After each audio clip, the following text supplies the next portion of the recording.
अस्सलाम वालेकुम प्यारे बच्चों। तो आज हम यहाँ पर ईवीएस का सबक नंबर 20 मेरी जिम्मेदारी और हसासियत को पढ़ के देखेंगे। तो यहाँ पे तस्वीर आप देखोगे कि ये किसी का बर्थडे चल रहा है और यहाँ पर गाने वाने हो रहे हैं, डांस हो रहा है।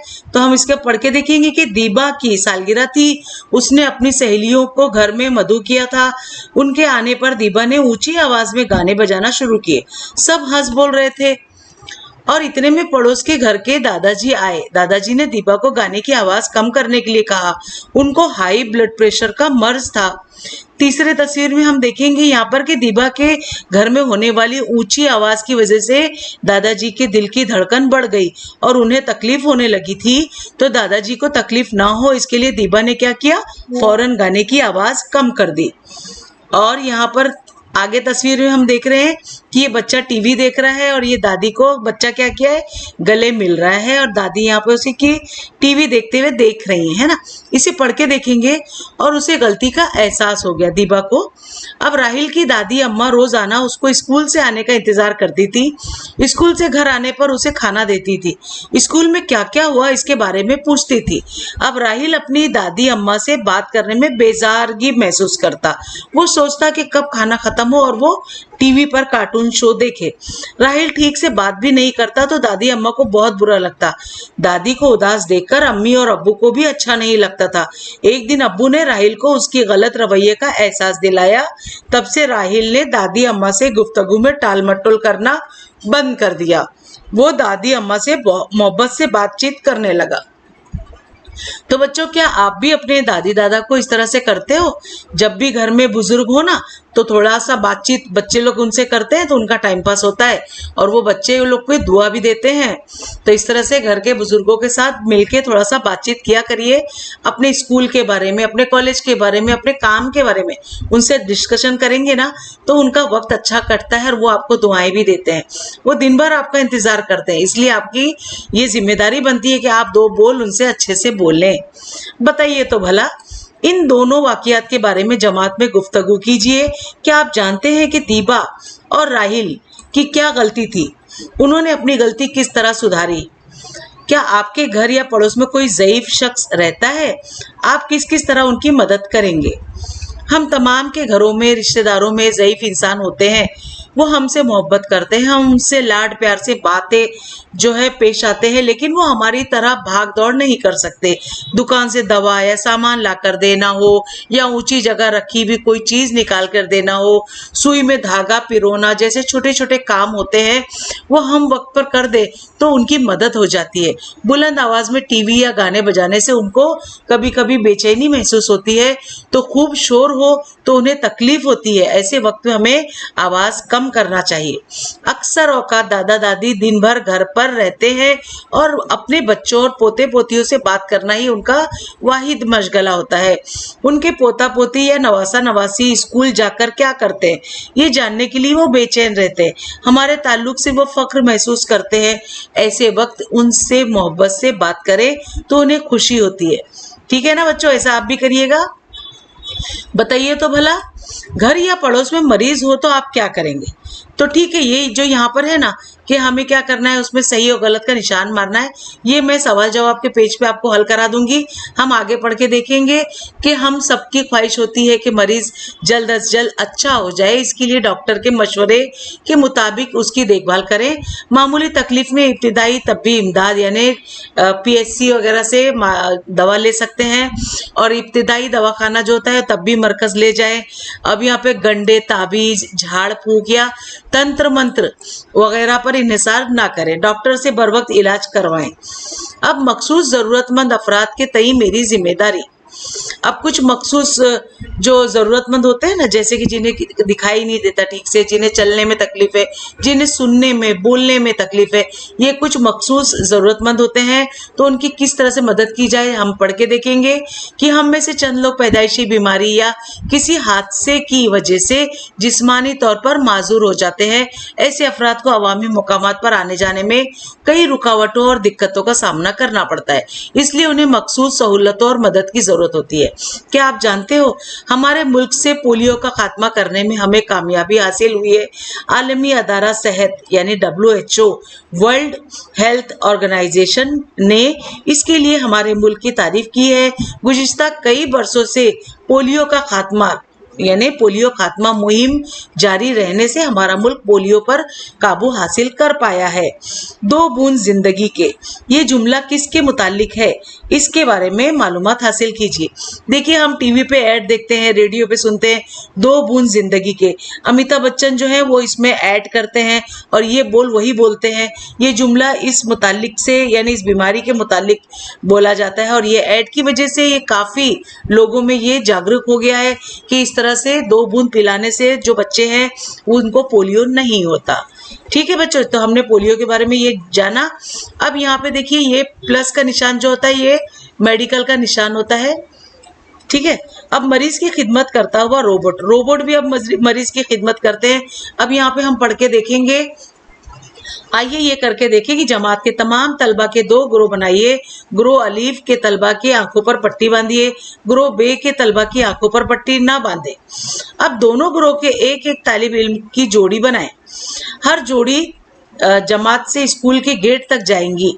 वहां पहुंचकर ग्रोह अलीफ के तलबा की आंखों पर पट्टी जो बंधी थी वो खोल दें और ग्रोह बे के तलबा की आंखों पर पट्टी बांधें। अब दोनों ग्रोह वापस जमात में आ जाए। आंखों पर पट्टी बांधकर चलने पर क्या दिक्कत आई या क्या दिक्कत होती है वो आपको पूछा जा रहा है। तो आंखों पर पट्टी होने से क्या आप हमेशा की तरह तेज चल सके? नहीं चल पाएंगे ना, पट्टी जो बंधी थी। तो आपकी आंखों पर पट्टी न थी तो क्या आप अपने साथी के लिए ठहरते थे या उसे पीछे छोड़कर आगे बढ़ जाते थे? आपका साथी आपको छोड़कर आगे बढ़ जाए तो आपको कैसा महसूस होगा? देखा, ये सब जो है समझने के लिए कहा जा रहा है। तो चलिए पहले हम जो है ये मरीज की खिदमत करता हुआ रोबोट के बारे में थोड़ा सा जानते हैं कि दुनिया के कुछ मुमालिक के चंद अस्पतालों में अब मरीजों की खिदमत और तीमारदारी के लिए रोबोट का इस्तेमाल किया जाता है। क्या रोबोट से खिदमत लेने में मजा आएगा? क्या आसपास लोग ना होने से उकताहट ना होगी? सोचने वाली बात है ना बच्चों। यहाँ पर हम देखेंगे कि आपने रास्ते भर हाथ में सफेद छड़ी लेकर चलते हुए नाबीना शख्स को देखा होगा। कभी देखा है बच्चों आपने इस तरह से? देखो, रास्ता क्रॉस करते हुए इस तरह से सफेद छड़ी लेकर। सफेद छड़ी की मदद से नाबीना शख्स अवामी मुकामात पर आसानी से चल फिर सकता है। कुछ इमारतों में लिफ्ट के करीब मंजिल के नंबर जो है वो ब्रेल तहरीर किए होते हैं, इसलिए किसी की भी मदद के बगैर ऐसी इमारतों में नाबीना अफराद किसी भी मंजिल पर जा सकते हैं। वोटिंग मशीन पर ब्रेल की सहूलत होने की वजह से नाबीना अफराद भी दूसरों की तरह खुफिया रायदही कर सकते हैं। स्कूल, कॉलेज और कुछ इमारतों में आपने सीढ़ियों से मुत्सिल ढलवान रास्ता बना हुआ देखा होगा। इस ढलवान रास्ते को रैंप कहते हैं। रैंप की वजह से पहियों वाली कुर्सी इस्तेमाल करने वाले अफराद को इमारत की अंदर तक आना मुमकिन हो पाता है। कुछ इमारतों में पहियों वाली कुर्सी इस्तेमाल करने वाले अफराद के लिए मखसूस किस्म के बैतुल खिला की सहूलत भी होती है। अब देखिए, ये जो है ना ढलान दिख रही है आपको, ये इस चेयर के लिए ही बनाई जाती है। ये सहूलतें इसलिए मुहैया की जाती हैं ताकि मखसूस ज़रूरत रखने वाले अफराद के रोज़मर्रा काम आसानी से अंजाम पाए, लेकिन ये सहूलतें हर जगह दस्तयाब नहीं होती। अब अवामी मुकामात पर ये सहूलतें हो या ना हो, मखसूस ज़रूरत रखने वाले अफराद से हमको मोहब्बत और हमदर्दी के साथ पेश आना चाहिए। अब रैंप आपने देख लिया। नाबीना अफराद ब्रेल तर्ज तहरीर इस्तेमाल करके पढ़ लिख सकते हैं। इस तरह तर्ज तहरीर में हर हर्फ के लिए कुछ नुक्ते होते हैं। कागज पर दबाव डालकर मुकर्ररा नुक्तों को उभारा जाता है और कागज पर उभरे हुए इन नुक्तों को छूकर नाबीना अफराद लिखा हुआ मतन पढ़ सकते हैं। हमारी जुबान में मिलने वाली तमाम किताबें ब्रेल में दस्तयाब नहीं है। हम हमारी पसंदीदा कहानी अपने नाबीना दोस्त या सहेली को पढ़कर सुना सकते हैं। ठीक है ना बच्चों, इस तरह से आप मदद कर सकते हो। अब यहाँ पर आप देख रहे हो ये शख्स जो है वो व्हील चेयर पे बैठा है, यानी इसके पैर में कुछ तकलीफ है, लेकिन ये चेयर पे बैठा है यानी ये ठीक है। अब यहाँ पर ये कहानी सुना रही है इसको, जिसे ये किताब से वो नहीं पढ़ सकता क्योंकि वो ब्रेल पढ़ाई से पढ़ सकता है। आइए ये करके देखिए कि तस्वीर में दी हुई ब्रेल तहरीर के निशानात इस्तेमाल करके अपना नाम लिखिए। इशारों की जुबान में निशानात इस्तेमाल करके अपने दोस्त या सहेली का नाम लिखिए।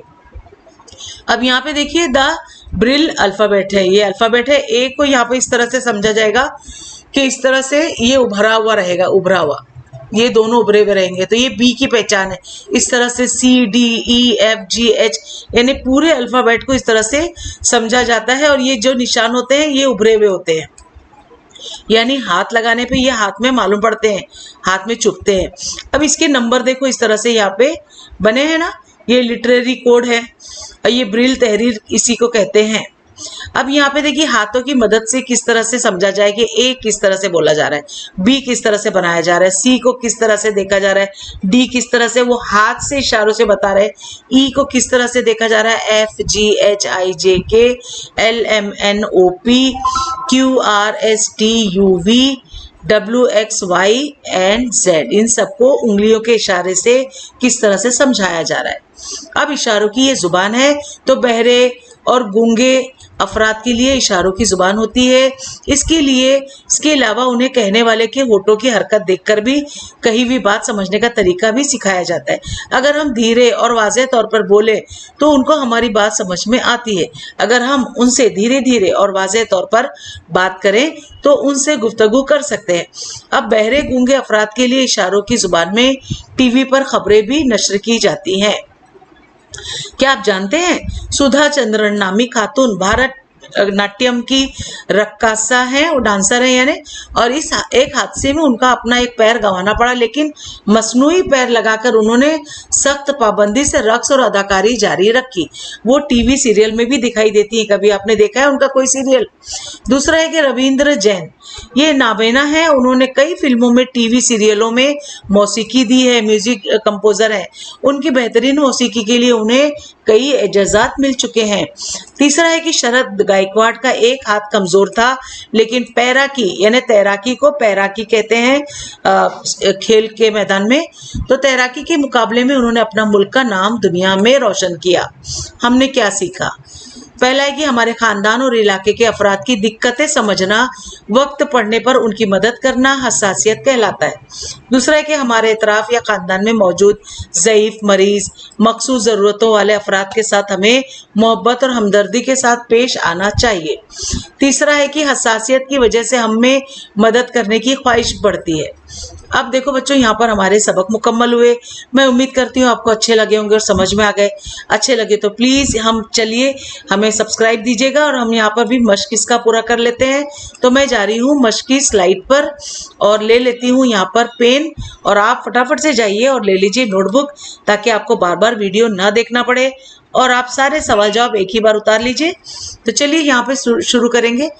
माहौल का मुताला, चौथी जमात का ये EVS है, माहौल का मुताला, और ये है 20वां सबक, मेरी जिम्मेदारी और हसासियत।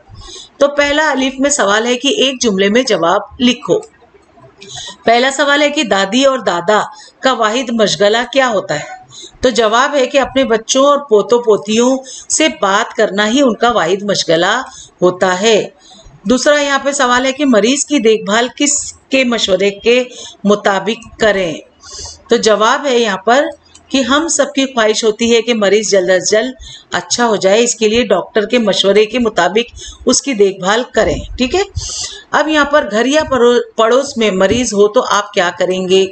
आपको जो सही महसूस होता हो ना, उसके सामने निशान सही का लगाइए, और जो सही महसूस नहीं होता हो ना, तो उसके आगे क्रॉस का निशान लगाइए।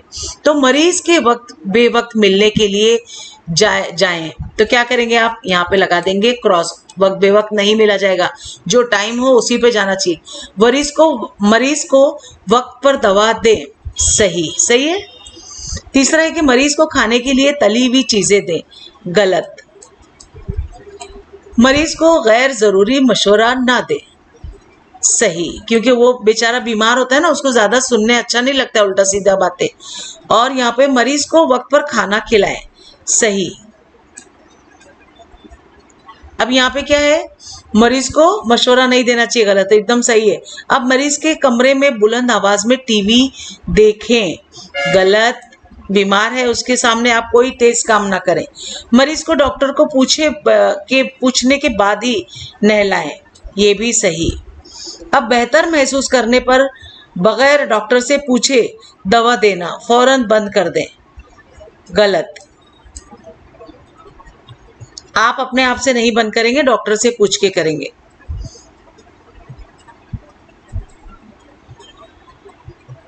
बेहतर महसूस करने पर बगैर डॉक्टर से पूछे दवा देना फौरन बंद कर दें, तो ये गलत है ना। तो चलिए बे में हम देखेंगे कि नीचे दिए हुए जुमले सही है या गलत लिखिए। पहला है कि ऊंची आवाज में टीवी या गाने बजाए जाएं, तो ये है गलत। ठीक है, गलत हो गया। और दूसरा है कि बीमारी दूर करने के लिए तावीज, गंडे या झाड़ फूक या तंत्र मंत्र वगैरह पर इन्हिसार करना भी गलत होता है। आगे जिम में है सवाल कि गलत लफ्ज काट दीजिए। पहले हम पढ़ेंगे कि बहरे गूंगे लोग ब्रिल तहरीर इशारों की जुबान इस्तेमाल करते हैं, तो ब्रिल को हम जो है वो काट देंगे, यहाँ से हम काट देंगे, क्योंकि जो गूंगे बहरे होते हैं ना, इशारों की जुबान उनके लिए होती है।